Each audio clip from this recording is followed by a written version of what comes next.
തെരഞ്ഞെടുപ്പ് പരാജയത്തെപ്പറ്റി ചർച്ച ചെയ്യാൻ CPMൻ്റെ കേന്ദ്ര കമ്മിറ്റി ചേർന്ന ദിവസം തന്നെയാണ് ഡൽഹിയിൽ. അന്ന് തന്നെയാണ് ഇതേ വിഷയവുമായി ഏരിയ കമ്മിറ്റികൾ യോഗം ചേർന്നത്, അല്ലെങ്കിൽ ഏരിയ കമ്മിറ്റികളുടെ യോഗം തുടങ്ങിയത്. പല തീയതികളിലായിട്ട് സംസ്ഥാനത്തിൻ്റെ വിവിധ ഭാഗങ്ങളിൽ ഏരിയ കമ്മിറ്റികൾ ഈ വിഷയം ചർച്ച ചെയ്യുക. അവിടെ ഉയർന്നു വരുന്ന ചില നിർദ്ദേശങ്ങൾ അത് വിമർശനാത്മകമാണ്. അത് നേതൃത്വത്തെ അങ്ങേയറ്റം പ്രതിക്കൂട്ടിൽ നിർത്തിക്കൊണ്ടുള്ളതാണ്. ഈ പാർട്ടി നന്നാവണം, ഇവിടെ ഒരു തിരുത്തൽ സംഭവിക്കണം, അത് തിരിച്ചു വരണം 5 വർഷത്തിന് ശേഷം. അങ്ങനെ ആഗ്രഹിക്കുന്ന അണികൾ അല്ലെങ്കിൽ താഴേക്കടയിലുള്ള പ്രവർത്തകർ, ഏരിയ കമ്മിറ്റി മുതലുള്ള ആളുകൾ, അവരൊക്കെ വിമർശനത്തിൻ്റെ സ്വരത്തിൽ ഇവിടെയൊക്കെ സംസാരിക്കുന്നുണ്ട്. പക്ഷേ സംസ്ഥാന നേതൃത്വം കേന്ദ്ര കമ്മിറ്റിയിൽ വെച്ച റിപ്പോർട്ട് അതിൻ്റെ ഉള്ളടക്കം പരിശോധിക്കുകയാണെങ്കിൽ ഈ പാർട്ടി നന്നാകുന്ന ലക്ഷണമൊന്നും കാണുന്നുമില്ല.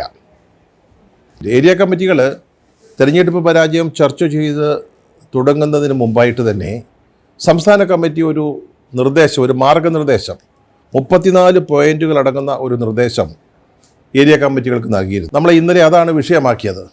ഒരുതരം ടേംസ് ഓഫ് റെഫറൻസ്, എന്തൊക്കെ കാര്യങ്ങൾ ചർച്ച ചെയ്യാം, എന്തിനെപ്പറ്റിയാണ് അവരുടെ റിപ്പോർട്ടിൽ പരാമർശിക്കേണ്ടത് മുതലായ കാര്യങ്ങളായിരുന്നു. അതിൽ വളരെ വ്യക്തമായിട്ട് പറഞ്ഞിരുന്നു, നേതാക്കന്മാരുടെ പ്രവൃത്തി ദോഷത്തെപ്പറ്റിയൊന്നും മിണ്ടേണ്ട കാര്യമില്ല. അതാത് സ്ഥലങ്ങളിൽ അതാത് ഏരിയ കമ്മിറ്റികളുടെ കീഴിൽ തോൽവി സംഭവിച്ചിട്ടുണ്ടെങ്കിൽ അതെന്തുകൊണ്ട്, അതിൻ്റെ കാരണങ്ങൾ എന്താണ്, അതൊക്കെ പറഞ്ഞാൽ മതിയെന്ന് വളരെ വ്യക്തമായ നിർദ്ദേശം കൊടുത്തിരുന്നു. അല്ലാതെ നിങ്ങൾ കയറി പിണറായി വിജയനെക്കുറിച്ചോ MV ഗോവിന്ദനെക്കുറിച്ചോ അല്ലെങ്കിൽ KN ബാലഗോപാലിനെക്കുറിച്ചോ ഒന്നും ചർച്ച ചെയ്യേണ്ട കാര്യമില്ല. അവർക്ക് പറ്റിയ വീഴ്ചകളൊന്നും ഏരിയ കമ്മിറ്റിയിൽ സംസാരിക്കേണ്ട ആവശ്യവുമില്ല. അത് അവരുടെ റിപ്പോർട്ടിൽ പരാമർശിക്കുകയും വേണ്ട. വളരെ കൃത്യമായിട്ട് കൊടുത്ത നിർദ്ദേശമാണ്. രേഖാമൂലം 34 പോയിൻറ്റുകൾ, 34 ചോദ്യങ്ങൾ, ആ ചോദ്യങ്ങൾ അവിടെ ചർച്ച ചെയ്താൽ മതി, അതിനുള്ള മറുപടി കിട്ടിയാൽ മതി എന്ന് പറഞ്ഞിരുന്നതാണ്. പക്ഷേ ഇന്നലെ ചർച്ച നടന്ന ഏരിയ കമ്മിറ്റികളിലെല്ലാം പാർട്ടിയുടെ സംസ്ഥാന നേതൃത്വത്തിനെതിരായിട്ട് പിണറായി വിജയനും MV ഗോവിന്ദനും മറ്റും എതിരെ അതിശക്തമായ വിമർശനങ്ങളാണ് ഉണ്ടായത്. പരിഹാസത്തിൽ പൊതിഞ്ഞ വിമർശനങ്ങൾ, അല്ലാതെ അവരുടെ പ്രവൃത്തി ദോഷത്തെക്കുറിച്ചുള്ള എതിർപ്പുകൾ മാത്രമല്ല. പത്തനംതിട്ട ജില്ലയിലെ Adoor area committee MV Govindan മാഷുടെ പ്രസംഗത്തെപ്പറ്റി പറഞ്ഞത് ഒരു ആക്ഷേപഹാസ്യ ഗാനവുമായി താരതമ്യം ചെയ്തുകൊണ്ടാണ്. വളരെ പണ്ട് റിലീസ് ചെയ്ത ലവ് ഇൻ സിംഗപ്പൂർ എന്ന് പറയുന്ന സിനിമയിലെ ഒരു പാട്ട്, ജാം ജക്ക ജോം ജക്ക എന്ന് പറയുന്ന ഒരു പാട്ട്, അങ്ങനെ ആരംഭിക്കുന്നൊരു പാട്ട്, അതുപോലെയാണ്. അർത്ഥമില്ലാത്ത ഒരു പാട്ടാണ്. അതുപോലെയാണ് ഗോവിന്ദ മാഷയുടെ പ്രസംഗമെന്നാണ് അടൂർ ഏരിയ കമ്മിറ്റിയിൽ വിമർശനം ഉയർന്നത്. അതുപോലെ KK രാഗേഷ് കണ്ണൂരിലെ CPMൻ്റെ ഏറ്റവും പ്രധാനപ്പെട്ട നേതാവ്, ജില്ലാ സെക്രട്ടറിയാണ്, പിണറായിയുടെയും MV ഗോവിന്ദൻ മാഷയുടെയൊക്കെ സ്വന്തക്കാരനാണ്. അയാളെപ്പറ്റി പറഞ്ഞത് പാർട്ടി നേതാക്കളുടെ പെട്ടിയിൽ തൂങ്ങി നേതൃസ്ഥാനത്തേക്ക് വന്ന ആളാണ്, അമുൽ ബേബിയാണ് എന്നാണ് വിമർശനം ഉയർന്നത്.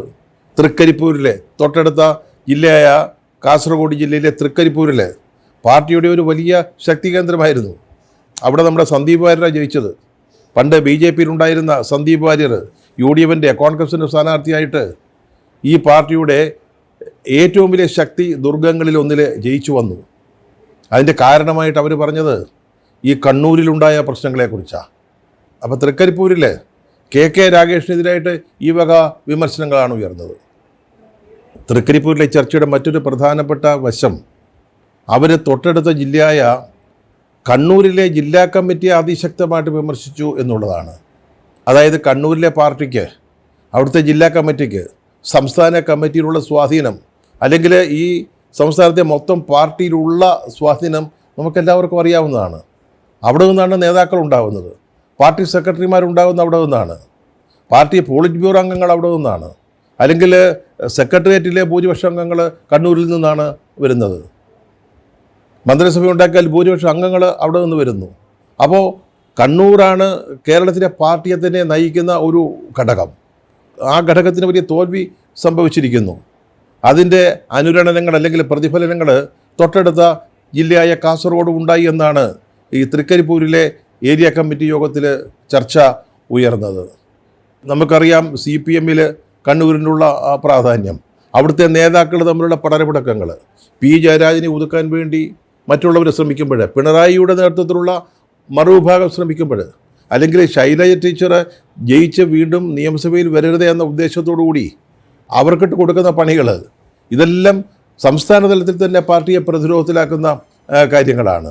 അവിടുത്തെ ഗ്രൂപ്പിസം, അവിടുത്തെ വ്യക്തിവിദ്വേഷത്തിൽ അധിഷ്ഠിതമായ നടപടികൾ, നവീൻ ബാബുവിൻ്റെ മരണം പോലെയുള്ള കാര്യങ്ങൾ സംഭവിക്കുന്നത്, അതിലെ പി ദിവ്യയെ പോലെയുള്ള പാർട്ടിയിലെ വളർന്നു വരുന്ന നേതാക്കൾക്കുള്ള, അല്ലെങ്കിൽ പിണറായിയുടെയും ഗോവിന്ദൻ മാഷിൻ്റെയും സ്വന്തക്കാരായ യുവ നേതാക്കൾക്കുള്ള പങ്ക്, ഇതൊക്കെ ഈ ജില്ലകളിൽ നടക്കുന്ന സംഭവങ്ങൾ ആ ജില്ലയെ മാത്രമല്ല ബാധിക്കുന്നത്, അയൽ ജില്ലകളെയുമല്ല, സംസ്ഥാനത്തുടനീളം അതിൻ്റെ പ്രതിഫലനങ്ങൾ സംഭവിക്കുകയാണ്. നവീൻ ബാബു കേസൊക്കെ വലിയ തോതിൽ ജനങ്ങളെ ആകർഷിച്ച കാര്യമാണ്.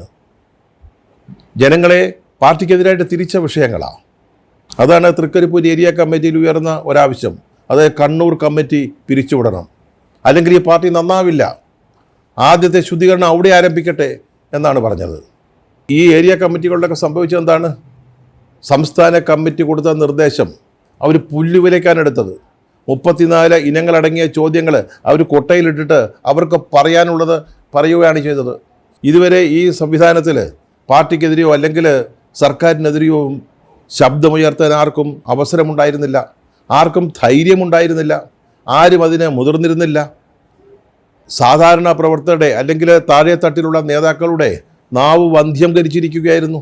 ഇപ്പോൾ അതൊക്കെ മാറിയിരിക്കുകയാണ്. കെട്ടുപാടുകളൊക്കെ അയഞ്ഞ്, അല്ലെങ്കിൽ അതൊക്കെ മുറിച്ചു മാറ്റിക്കൊണ്ട്, അറുത്ത് മാറ്റിക്കൊണ്ട് താഴേക്കിടയിലുള്ള പ്രവർത്തകർ അഭിപ്രായം പറഞ്ഞ് തുടങ്ങിയിരിക്കുന്നു. അതാണിപ്പോൾ CPM-ൽ സംഭവിച്ചുകൊണ്ടിരിക്കുന്നത്. MP ഗോവിന്ദൻ മാഷെ പാർട്ടി സംസ്ഥാന സെക്രട്ടറി സ്ഥാനത്തു നിന്ന് മാറ്റുന്നില്ലെങ്കിൽ അദ്ദേഹം പങ്കെടുക്കുന്ന പരിപാടികൾ ബഹിഷ്കരിക്കേണ്ടി വരുമെന്നാണ് തൃക്കരിപ്പൂരിലെ ഒരു വിഭാഗം പ്രവർത്തകർ അഭിപ്രായപ്പെട്ടത്. അതൊരു മുന്നറിയിപ്പാണ്, പാർട്ടി നേതൃത്വത്തിനുള്ള ഒരു താക്കീതാണ്. ഇത്തരക്കാരെ മാറ്റി നിർത്തണം. അതിനവർ പറയുന്ന ഒരു ന്യായമുണ്ട്.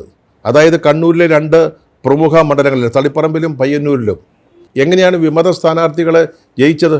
എങ്ങനെയാണ് അവരവിടെ മത്സരിക്കാൻ സാഹചര്യം ഒരുങ്ങിയത്? അത് ഒഴിവാക്കേണ്ടതായിരുന്നു. രക്തസാക്ഷി ഫണ്ടിനെ കുറിച്ചുള്ള ആക്ഷേപം ഉണ്ടായപ്പോൾ അത് പരിഹരിക്കേണ്ടതായിരുന്നു. അല്ലെങ്കിൽ പാർട്ടി സംസ്ഥാന സെക്രട്ടറിയുടെ ഭാര്യയെ മത്സരിപ്പിച്ച് ജയിപ്പിച്ച് മന്ത്രിയാക്കാൻ ആഗ്രഹിച്ചപ്പോൾ, അതിനുവേണ്ടി ചരടുവലികൾ നടന്നപ്പോൾ അതിനെതിരെ തീരുമാനമുണ്ടാകണമായിരുന്നു കണ്ണൂർ ജില്ലാ കമ്മിറ്റിയിൽ. ഇത്തരം കാര്യങ്ങളിൽ കണ്ണൂർ ജില്ലാ കമ്മിറ്റി അങ്ങേയറ്റം പരാജയപ്പെട്ടു എന്ന വിലയിരുത്തലാണ് തൃക്കരിപ്പൂരിൽ ഉണ്ടായത്. അതുകൊണ്ടാണ് അവർ പറയുന്നത് കണ്ണൂർ ജില്ലാ കമ്മിറ്റി രാജിവെക്കണം, അല്ലെങ്കിൽ ഈ പാർട്ടിക്ക് വലിയ വിന ഉണ്ടാകുമെന്ന്. പിണറായി വിജയനും MP ഗോവിന്ദൻ മാഷക്കും KK രാഗേഷിനുമൊക്കെ എതിരായിട്ട് അതിശക്തമായ വിമർശനം ഉയരുമ്പോൾ പാർട്ടി നേതൃത്വം അതിൻ്റെ അർത്ഥം മനസ്സിലാക്കേണ്ടതുണ്ട്. ഈ പാർട്ടി എവിടെയൊക്കെ പോകുന്നു, അല്ലെങ്കിൽ ഈ പാർട്ടിയിലെ അണികൾ എങ്ങനെ ചിന്തിക്കുന്നു? ജില്ലാ കമ്മിറ്റിയിൽ ഇതെല്ലാം നമ്മൾ കണ്ടതാണ്. പക്ഷേ അവിടെ എന്തും പറയാനും വിമർശിക്കാനുള്ളൊരു സ്വാതന്ത്ര്യം സംസ്ഥാന കമ്മിറ്റി ജില്ലാ കമ്മിറ്റികൾക്ക് കൊടുത്തിരുന്നു. ഏരിയ കമ്മിറ്റികളിൽ അങ്ങനെയല്ല. പറഞ്ഞല്ലോ, മാർഗനിർദ്ദേശങ്ങൾ, ടേംസ് ഓഫ് റെഫറൻസ് അത് അടിച്ചേൽപ്പിച്ചിരിക്കുകയായിരുന്നു. ആ അടിച്ചേൽപ്പിക്കലുകൾ വകവയ്ക്കാതെയാണ് അണികൾ അല്ലെങ്കിൽ താഴേക്കിടയിലെ പ്രവർത്തകർ പാർട്ടിക്കെതിരെ അല്ലെങ്കിൽ നേതൃത്വത്തിനെതിരെ സംസാരിക്കുന്നത്. കേന്ദ്ര കമ്മിറ്റി, അവിടെയും ഇന്നലെ വിമർശനങ്ങൾ ആരംഭിച്ചു. പാർട്ടിയുടെ ശക്തി കേന്ദ്രങ്ങളിലെ പരാജയത്തെക്കുറിച്ച് കേന്ദ്ര കമ്മിറ്റിയിൽ ഉയർന്ന വികാരം അല്ലെങ്കിൽ അഭിപ്രായം പാർട്ടി അണികൾ, അതായത് പാർട്ടിയുടെ വോട്ടർമാർ, പ്രവർത്തകർ, അനുഭാവികൾ, അവർ ഈ പാർട്ടിക്ക് കൊടുത്ത ഒരു താക്കീതാണെന്നാ, പാർട്ടിയെ തിരുത്താൻ അവർ നടത്തിയ ശ്രമമാണെന്നാ. നേതൃത്വം തിരുത്തലിന് തയ്യാറായില്ല. അല്ലെങ്കിൽ MP ഗോവിന്ദൻ മാഷിൻ്റെ ഭാര്യ മത്സരരംഗത്തേക്ക് വരുമ്പോൾ, അല്ലെങ്കിൽ സ്ഥാനാർത്ഥിയാക്കാൻ MP ഗോവിന്ദൻ മാഷ് തന്നെ ചരട് വലിക്കുമ്പോൾ അത് ശരിയല്ല എന്ന് പറയാൻ, അത് തിരുത്താൻ പാർട്ടി നേതൃത്വം തയ്യാറായില്ല. അത് ജില്ലാ നേതൃത്വവും സംസ്ഥാന നേതൃത്വവും അതിന് മടി കാണിച്ചു. അപ്പോൾ അവിടെയൊക്കെ, അല്ലെങ്കിൽ രക്തസാക്ഷി ഫണ്ടിൻ്റെ ദുർവിനിയോഗം അത് തട്ടിയെടുത്തത്, അതിൽ നിന്ന് കവർച്ച നടത്തിയത്, അതിനെക്കുറിച്ച് കൃത്യമായിട്ട് കണക്ക് പറയാൻ പോലും, ജനങ്ങളുടെ മുമ്പിൽ കണക്ക് പറയാൻ പോലും പാർട്ടി തയ്യാറായില്ല. KK രാഗേഷ് എന്താ പറഞ്ഞത്? അത് നാട്ടുകാരെ ബോധിപ്പിക്കേണ്ട കാര്യമില്ലെന്നാ, ഞങ്ങളുടെ ഫണ്ടിൻ്റെ കാര്യം ഞങ്ങൾ നോക്കിക്കോളാവുന്ന. അവിടെ തിരുത്തുണ്ടായില്ല. പാർട്ടി ഇടപെടേണ്ടതായിരുന്നു, സംസ്ഥാന നേതൃത്വം ഇടപെടേണ്ടതായിരുന്നു. പക്ഷേ സംസ്ഥാന നേതൃത്വത്തിൻ്റെ ഏറ്റവും അടുത്ത ആൾക്കാരാണ് ഇതൊക്കെ ചെയ്തത്. ഈ വക തട്ടിപ്പുകൾ നടത്തിയത് അവരാണ്. അപ്പോഴവർക്ക് എങ്ങനെ ഇടപെടാൻ പറ്റും? അപ്പോൾ നേതൃത്വം യഥാകാലം കൃത്യമായിട്ട് തിരുത്തേണ്ട കാര്യങ്ങൾ തിരുത്താതിരുന്നപ്പോൾ അണികൾ ഇടപെട്ടു, തിരുത്തി, താക്കീത് നൽകിയെന്നാണ് കേന്ദ്ര കമ്മിറ്റിയിൽ ഇന്നലെ ഉണ്ടായ ചർച്ച. ജില്ലാ കമ്മിറ്റികളായാലും അതുപോലെ തന്നെ ഏരിയ കമ്മിറ്റികൾ, ഇവിടുത്തെ കേന്ദ്ര കമ്മിറ്റി, ഇവിടെയൊക്കെ വളരെ ക്രിയാത്മകമായി വിമർശനങ്ങൾ ഉയരുന്നുണ്ട്.